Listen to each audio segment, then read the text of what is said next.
দিনাজপুরের রাজবাড়ি শত বছরের পুরনো ইতিহাস আর ঐতিহ্যের এক জীবন্ত সাক্ষী। আমরা অনেকেই এই রাজবাড়ি ঘুরতে আসি, কিন্তু এর ভেতরে লুকিয়ে থাকা এক অদ্ভুত আর চমৎকার ঐতিহ্য কথা কি আমরা জানি? আজ আমি আপনাদের নিয়ে এসেছি রাজবাড়ির ভেতরে অবস্থিত ঐতিহাসিক শ্রী শ্রী কালিয়াজিউ মন্দিরে। প্রতি বছর এই মন্দিরে ঘটে এমন এক ঘটনা যা দেখতে ভিড় জমান হাজারো মানুষ। কি সেই রহস্য, আর কেন এই বা মন্দিরের সাথে জড়িয়ে আছে বিখ্যাত কান্তজির মন্দিরের নাম? চলুন আজকের ব্লগে সেটাই জেনে না যাক। দিনাজপুরের রাজবাড়ি ঠাকুরবাড়ির মহলে অবস্থিত এই কালিয়াজিউ মন্দির আনুমানিক 1700 শতকের দিকে তৎকালীন দিনাজপুরের রাজাদের আমলে এই মন্দিরটি নির্মিত হয়। পরমেশ্বর ভগবান শ্রীকৃষ্ণের উদ্দেশ্যে উৎসর্গীকৃত এই মন্দিরটি রাজবাড়ির অন্যান্য অংশ ধ্বংস হয়ে গেলেও আজও কিন্তু সমানভাবে সচল প্রাণবন্ত। এই মন্দিরে ঢুকতে গেলে অবশ্যই আপনার পায়ের জুতা খুলে প্রবেশ করতে হবে, এই মন্দিরের মূল উদ্দেশ্য। আর বন্ধুরা, এই মন্দিরের সবচেয়ে বড় আকর্ষণ লুকিয়ে আছে এবং 300 বছর পুরনো এক ঐতিহ্য। আমরা নিশ্চয়ই কাহারোলের বিখ্যাত কান্তজি মন্দিরের নাম শুনেছেন।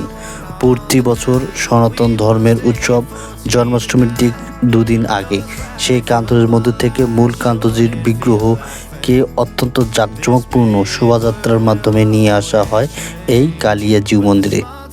এক সময় ঢ্যাপা নদী দিয়ে রাজকীয় ময়ূরপঙ্খী নৌকা করে এই বিগ্রহ আনা হতো। কালের বিবর্তন নদীপথ হারালেও আজও কিন্তু সড়কপথে পদব্রজে পালকিতে করে ঢাক ঢোল পিটিয়ে হাজারো ভক্তের উপস্থিতিতে এই বিগ্রহ এখানে আনা হয়। আর পুরো দুর্গা পূজার সময় জুড়ে কান্তজিউ বিগ্রহ এই কালিয়াজিউ মন্দিরে অবস্থান করে। তখন দূর দূরান্ত থেকে মানুষ আসেন এই একই সাথে দেবী দুর্গা এবং কান্তজিউকে দর্শন করতে। পূজার দিনগুলো মন্দিরে কাঠারি ভোগ, আতপ চালের অন্ন, হরেক রকমের ফল, ক্ষীর, দধি আর মাখনের বিশেষ রাজকীয় ভোগের ব্যবস্থা করা হয়। রাজপ্রাসাদের অন্যান্য মহল যেমন আয়না মহল বা রানী মহল আজ প্রায় ধ্বংসাবশেষ, কিন্তু এই কালিয়াজিউ মন্দিরটি আজও আমাদের ইতিহাসের সেই গৌরবোজ্জ্বল দিনগুলোর কথা মনে করিয়ে দেয়। ইতিহাসের পাতায় ঘেরা এই কালিয়াজিউ মন্দির আপনার কেমন লাগলো তা অবশ্যই কমেন্ট করে জানাবেন।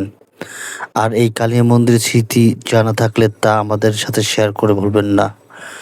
আর এই কালিয়া মন্দিরকে নিয়ে আপনাদের কার কী মন্তব্য রয়েছে তা অবশ্যই কমেন্ট করে জানাবেন। এই কালিয়া মন্দিরটি আসলে এখনও অপরূপ সৌন্দর্যে ভরা রয়েছে। দেখুন দেয়ালের রঙগুলো এখনও চিকচিক করতেছে।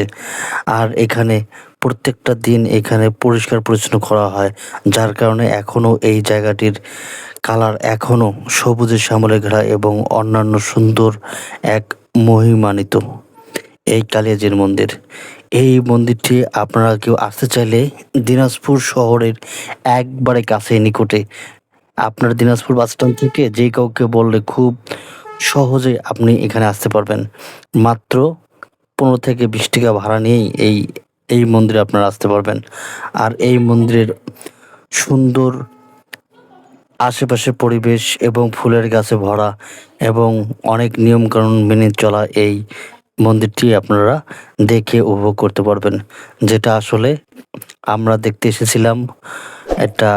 আমার সাথে 2-3 জন সহ এই মন্দিরটা দেখার জন্য এসেছিলাম। ভালো থাকবেন সবাই। Thanks for watching.